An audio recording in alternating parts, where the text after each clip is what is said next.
Halo guys, welcome back to CVT Indonesia. Balik lagi sama gue Gopes Tobing di pagelaran IMS 2024. Yes, sekarang kita lagi ada di booth Toyota dan Toyota meluncurkan mobil wajib orang kaya orang Indonesia. Ya, mungkin kalian wondering, dulu kan udah di GIIAS 2023 sudah diluncurkan mobil wajib orang kaya orang Indonesia. Nah, kalau itu kan versi Alphard-nya.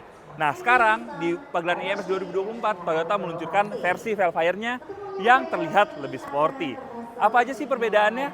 So this is it, CVT Review Toyota Velfire HEV.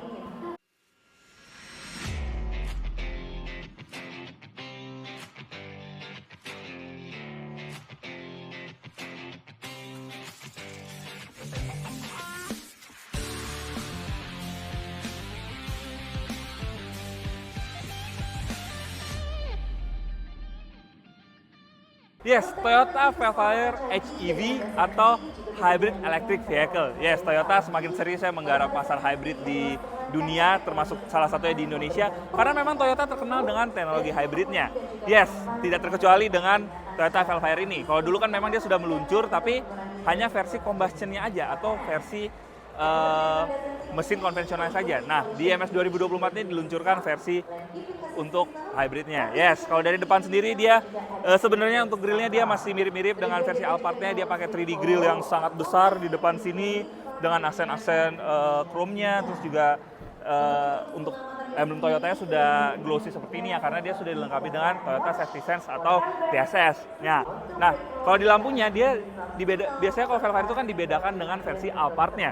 Tapi untuk generasi yang sekarang atau generasi yang terbaru itu dibedakan hanya pada lampu sennya aja. Ya sebenarnya dia masih sama menggunakan sequential turning lamp, tapi kalau yang di Velfire ini dia dibuat seperti garis lurus saja. Sementara kalau yang di Alphard kan dia dibuatnya tuh seperti agak ada aksen-aksen lekukannya. Nah kalau di sini dia dibuat lurus saja. Nah untuk headlampnya dia masih sama, dia masih memakai LED projector untuk lampu low beam maupun high beamnya. Dan yang membedakan lagi adalah pada bentuk fog lampnya. Dia fog lamp itu ditaruh di bawah sini. Sementara kalau yang versi Alphard-nya itu kan dia ditaruh agak ke atas. Nah kalau di sini dibikin di bawah sini. Dan untuk bumpernya dia juga sudah memakai body kit dari Modelista yang membuat mobil ini terlihat lebih manis ya.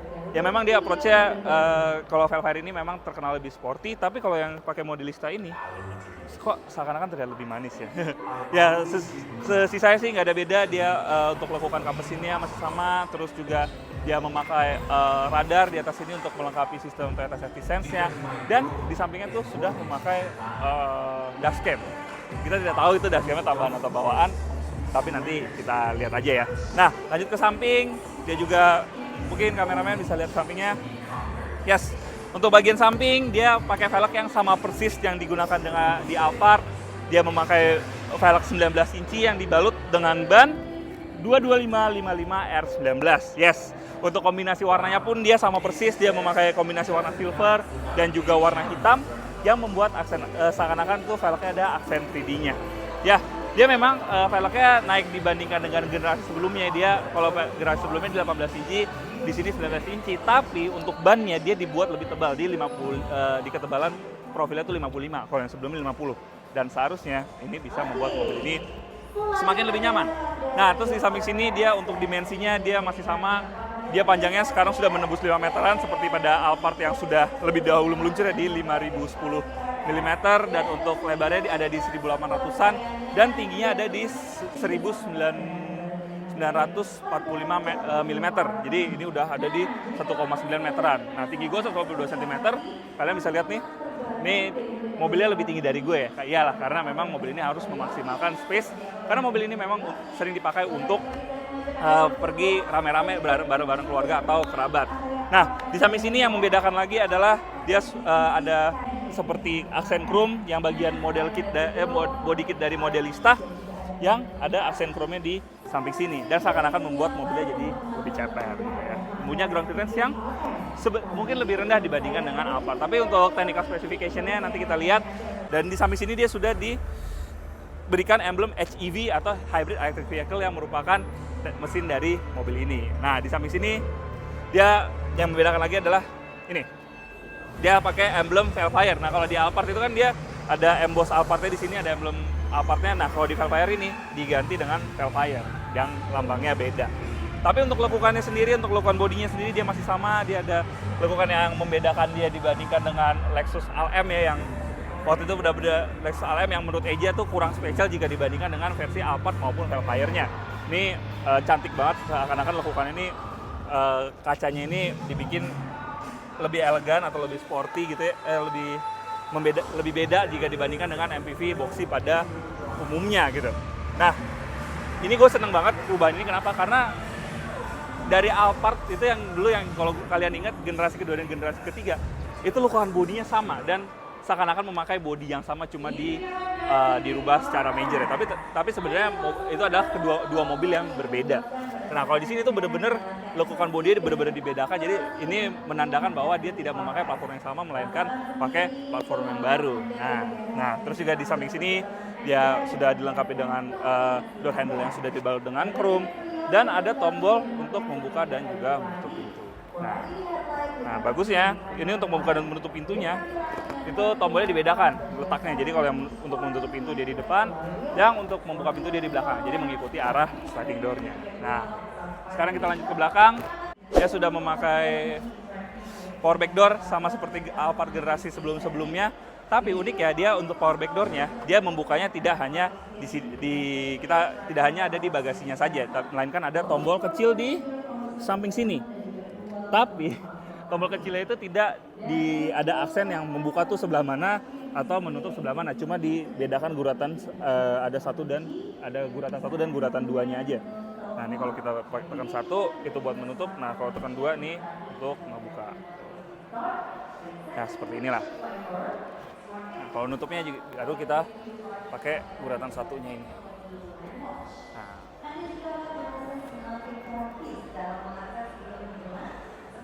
Nah, seperti inilah mekanisme dari power back door dari Vellfire.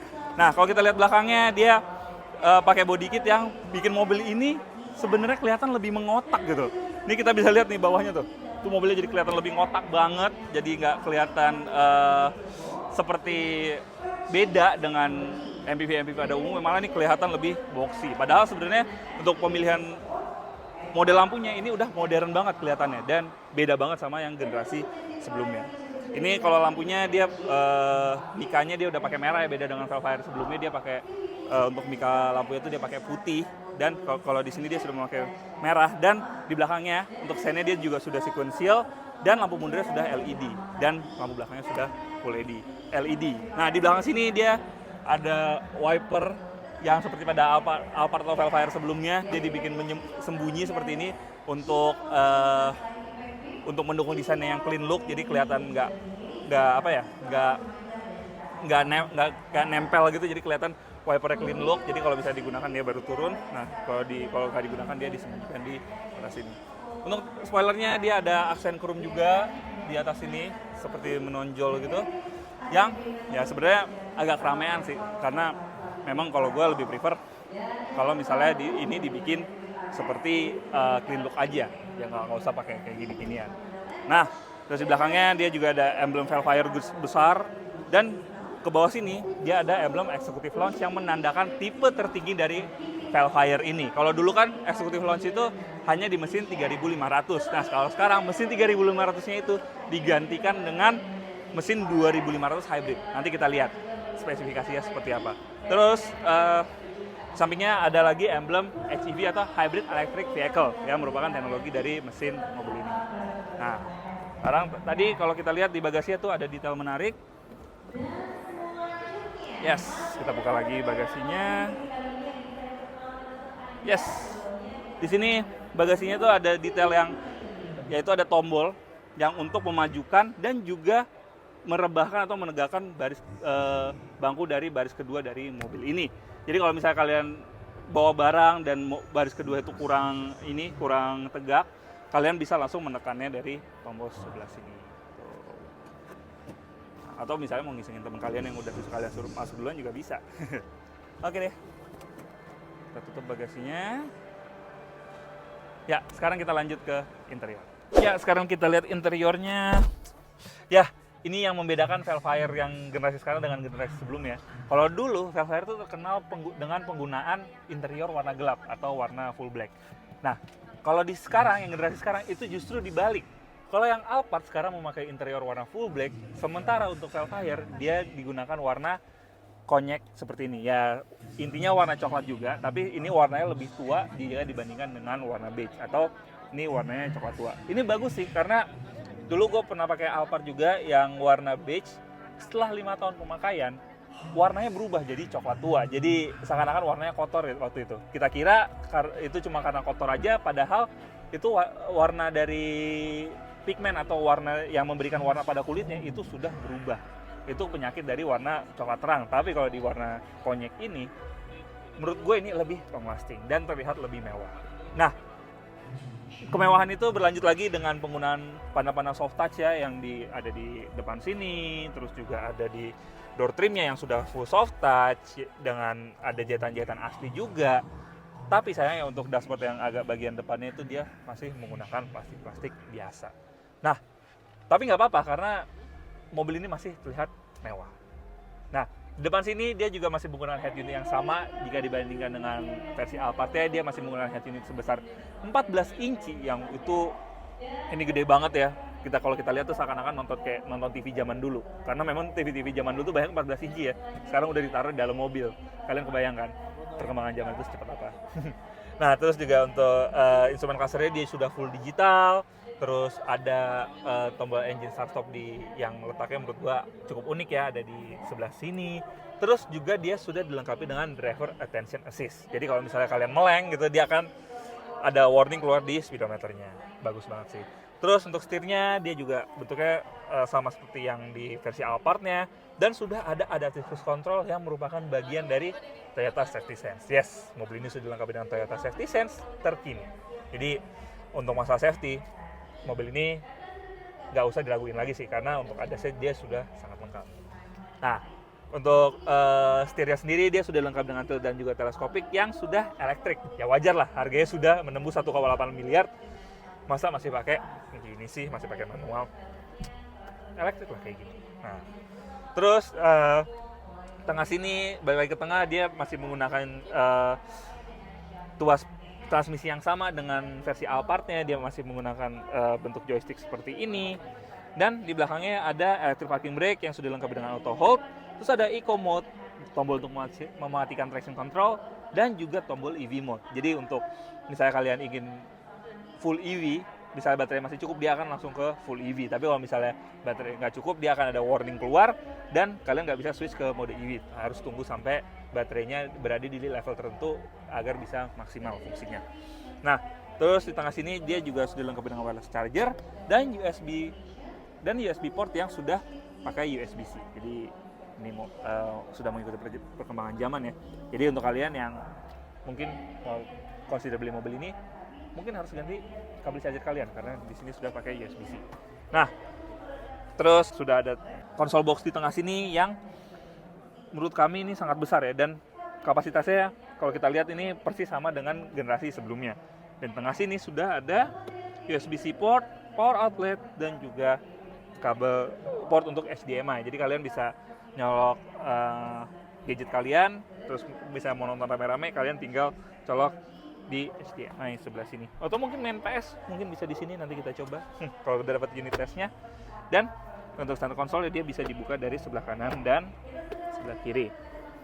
Dan gak ketinggalan, dia sudah dilengkapi dengan nih jahitan-jahitan asli yang menambah elegan dari mobil ini.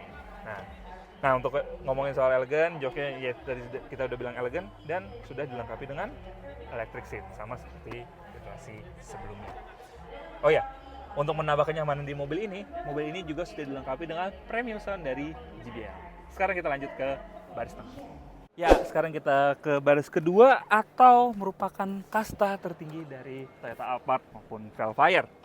Yes, kalau di belakang sini overall dia masih sama memang jika dibandingkan dengan Toyota Alphard yang diluncurkan pada Gias 2023 lalu.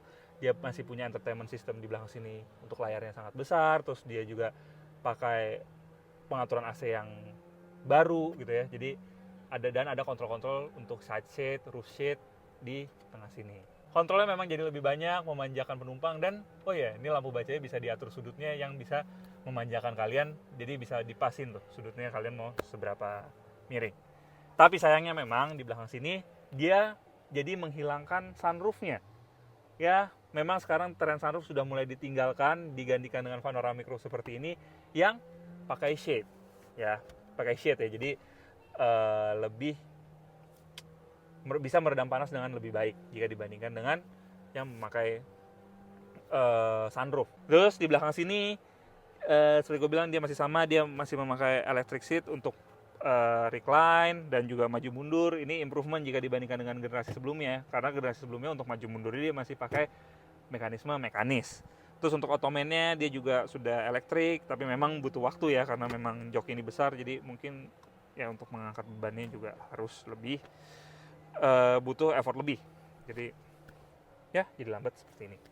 Terus bagusnya lagi di belakang sini dia juga sudah dilengkapi dengan meja yang ukurannya cukup compact ya, tapi mejanya ini tuh ada aksen kayunya, jadi menambah kesan mewah di belakang sini. Dan kalau misalnya kalian masih kurang, kalian bisa membuka mejanya dan ada cermin di balik mejanya. Jadi kalau misalnya kalian punya pasangan mau make upan itu bisa di sini, atau misalnya kalian lagi meeting pakai iPad mini gitu ya, bisa tinggal taruh di sini dan bisa ditaruh dengan cukup nyaman dan tidak mengganggu perjalanan kalian, dan Zoom meeting masih bisa lancar. Nice banget. Dan berbicara soal fitur di belakang sini, dia masih sama, dia masih dilengkapi dengan tablet yang ada di Alphard yang berukuran cukup compact di tengah sini, itu untuk mengatur AC dan juga entertainment system di belakang sini. Terus di belakang sini bagusnya lagi, tadi gue sempat ngomong soal Zoom meeting atau teleconference, di belakang sini sudah ditunjang dengan colokan 220 volt atau 1500 watt yang bisa mengecas gadget kalian, dan bahkan ini bisa nyolok, kayak menurut gue ini bisa nyolok TV. Jadi misalnya di depan tuh TV-nya kurang gede, di sini kurang gede, kalian bisa bawa TV rumah kalian di sini, atau misalnya minggir di mana gitu, lipat bangkunya semua, main PS sama teman kalian masih bisa. Dan di sampingnya sudah ada colokan HDMI. Sekarang kita lihat baris ketiganya. Ya, inilah adalah baris ketiga dari Toyota Velfire. Dia masih sama dengan versi Alphard-nya ya di belakang sini ya. Sekarang udah lebih gede jika dibandingkan dengan generasi sebelumnya karena pemanfaatan platform dari TNGA. Ya, di belakang sini ya nggak banyak pernak-perniknya ya, paling ada tempat penyimpanan di sini yang sangat disukai oleh Eja karena dia sangat suka tempat penyimpanan. Enggak lah, dia sebenarnya lebih suka sunroof di belakang sini. Ya kenapa harus ada penyimpanan di atas sini yang sebenarnya memang tidak terlalu berguna gitu ya. Lebih guna kalau misalnya dia pakai sunroof di sini. Nah, di belakang sini ya ruangnya seperti kalian bisa lihat sendiri, ini masih cukup banyak ya. Ini masih ada 4 jari lebih. Tinggi gua 180 cm, dan ini tadi posisi duduk yang masih sangat nyaman karena ini sebelumnya gue yang duduk. Ini masih sangat nyaman, dan untuk footroom ini masih sangat mumpuni. Tapi sayangnya memang untuk material joknya dia kerasa lebih tipis jika dibandingkan dengan baris kedua maupun baris kesatunya ya. Jadi ya agak kurang nyaman, padahal sebenarnya ini masih cukup mumpuni, tapi karena kita udah duduk di baris keduanya tadi, seakan-akan di belakang sini jadi kerasa kurang nyaman. Nah, di belakang sini dia juga ada 2 buah cup holder di sebelah kanan, sebelah kirinya dia cuma ada 1 ya di sini, dan sudah dilengkapi dengan USB port yang berbentuk Type C. Jadi benar-benar di mobil ini udah nggak ada colokan Type A lagi, semuanya Type C ya, karena memang sekarang udah 2024 ya. Jadi sekarang sudah beralih ke Type C. Kalau di belakang sini juga kalian misalnya berasa kurang lega, itu kalian tinggal menekan tombol di sebelah sini untuk memajukan jok yang ada di depan sini. Tapi memang entah kenapa kalau kita pakai ini kayak agak nge-lag ya. Jadi nggak langsung gitu, nggak langsung beroperasi. Dan kalau misalnya kita berhentiin, tuh dia nggak langsung stop. Ya agak kurang ini sih, tapi nggak apa-apa, butuh penyesuaian aja. Sekarang kita lihat dapur pacunya. Ya, ini untuk ngebukanya dia butuh effort ya.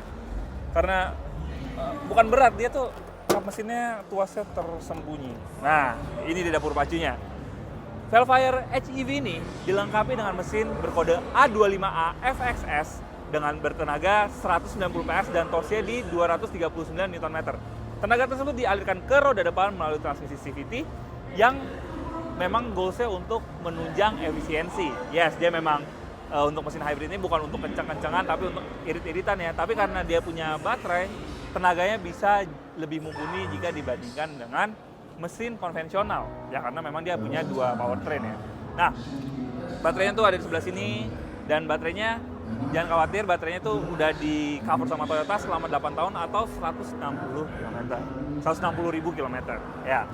Nah, untuk mesinnya sendiri ya sama seperti Alphard sebelumnya, masih dibiarkan telanjang acak-acakan seperti ini karena memang ini biasanya mobil Jepang seperti ini.